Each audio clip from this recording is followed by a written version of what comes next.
Guys, this is lesson 18, unit 6, fourth grade math. Today we are continuing our work with line plots, and instead of just making line plots today, we're actually interpreting line plots to solve multi-step story problems. So here's the deal.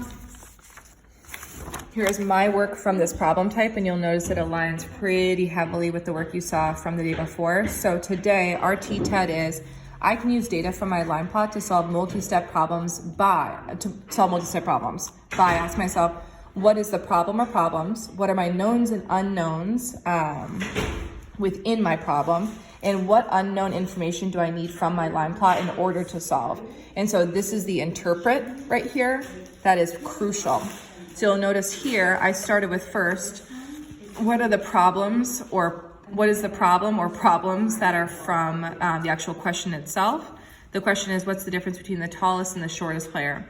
My unknowns are who's the tallest, who's the shortest, and then what's the difference?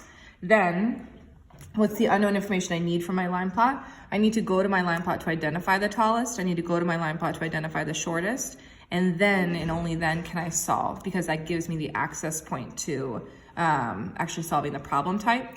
So today, kiddos need to be able to interpret a line plot for data and then use that data to solve multi-step story problems.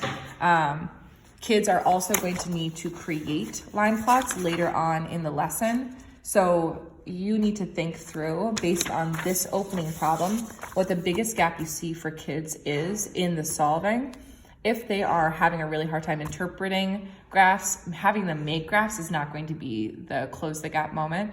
And so if you need to, in that moment, responding with, we're actually not going to create this line plot right now, I'm going to create it with you, and then you'll be able to interpret it, because I want to build your skills in interpreting.